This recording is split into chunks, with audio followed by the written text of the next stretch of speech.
Si es para uso agrícola, habrá que hacer lo que se llaman estudios ecotoxicológicos, es decir, cómo afecta a distintos organismos estándares que se usan para estos ensayos. Una vez que se reúne todo eso, tanto el SENASA como el ANMAT le dan toda esa información a grupos evaluadores, que son personas externas a esas instituciones, son toxicólogos o ecotoxicólogos. Esas personas, que en general son grupos de 3 personas de distintas profesiones, por ejemplo, un médico, un biólogo y un químico, en todas es obligatorio que haya un médico. Esas personas hacen un análisis de riesgo, un informe, donde le dicen al SENASA, en base a la información que se presentó, cuáles son los riesgos de ese plaguicida, de aplicarlo.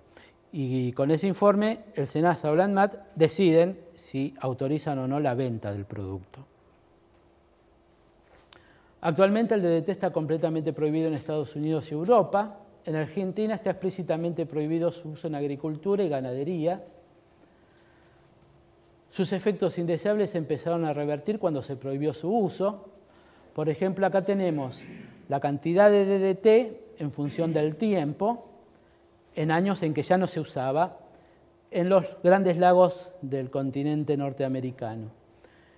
Y se ve que con el paso del tiempo la cantidad de DDT en el agua disminuyó. En este otro estudio se vio como con los años posteriores a la prohibición del DDT, esta población de águilas calvas se recuperó, algo que mencionaron ustedes al principio. El DDT en la leche materna disminuyó en los países en que se dejó de usar. Acá también hay que aclarar que en los últimos 20 años se desarrollaron técnicas químicas para detectar sustancias que son muy pero muy sensibles. Entonces permiten detectar cantidades infinitesimales de sustancias en una muestra de tejido, en una muestra de leche o lo que fuera. Por eso se sigue detectando DDT y otros insecticidas prohibidos en leche materna, en la grasa de los animales, por ejemplo los lobos marinos. Se encuentra DDT en los cielos de la Antártida o del Polo Norte, y está bien, no debería estar ahí.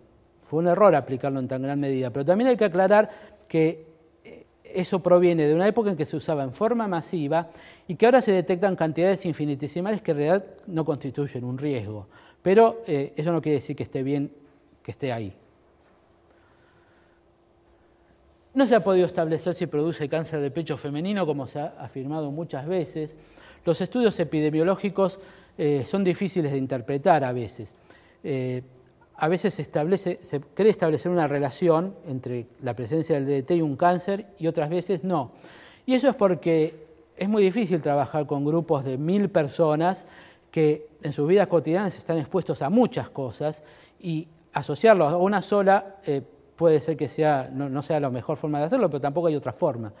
Se sigue investigando. Sí parece que podría estar relacionado con cáncer de páncreas, trastornos del sistema nervioso y problemas reproductivos. De hecho, el DDT está en la lista de estrógenos ambientales, sustancias que tienen en el organismo una actividad que es similar a la de los estrógenos, por eso afecta la parte reproductiva. En muchas partes del mundo se sigue usando para combatir a los mosquitos que transmiten el paludismo. Se sigue usando en países donde no está prohibido, porque es muy económico y es muy bueno para controlar a los mosquitos. La pregunta que me hiciste vos, creo, hoy, sobre según producción. En los países donde está prohibido fabricarlo y venderlo y usarlo, está todo prohibido. En otros países no está nada prohibido y se lo sigue usando por su economía y por su efectividad. En el 2006 la OMS reconoció eso, recomendó el uso de DDT en regiones donde esta enfermedad es endémica, pero lo que aconseja es no usarlo aplicándolo en el ambiente como se hacía antaño, sino dentro de los domicilios, por ejemplo sobre las paredes, en los mosquiteros, donde la posibilidad de que vaya a afectar al ambiente es muy baja. Incluso en la legislación de Estados Unidos está reconocida su efectividad, porque hay un estatuto por ahí que dice que en caso de que en Estados Unidos aparezca una plaga sanitaria que no pueda ser controlada de otra manera, se autorizaría con ciertas restricciones el uso de DDT. La cuestión es que no hay registrada ninguna muerte debida a la aplicación intencional de DDT para controlar plagas, y en general se acepta que la mayoría de los problemas ecológicos causados por el DDT y otros plaguicidas se han debido a la ignorancia y o el uso incorrecto.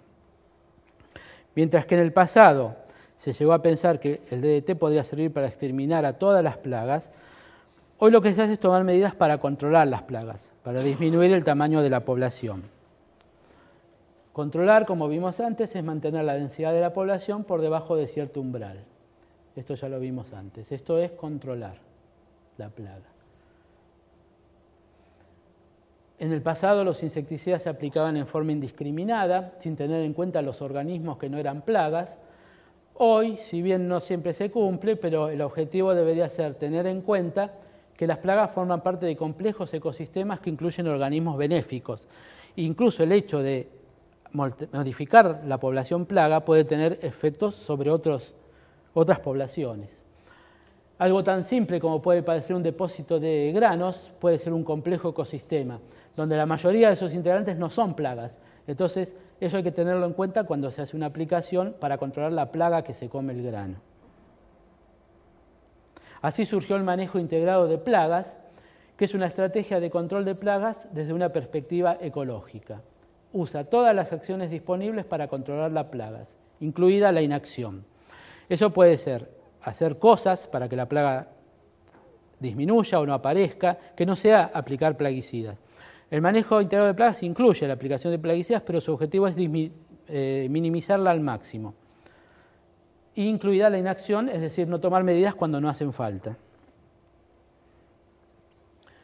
Y bueno, en general, para minimizar los efectos indeseables del uso de plaguicidas, reducir el uso y diversificar los métodos, es decir, buscar alternativas que no sean la aplicación de plaguicidas, aprender lo más posible sobre la plaga, sobre el insecticida que se está aplicando, sobre sus riesgos, informar y educar y legislar y para proteger y vigilar que se cumpla esa legislación.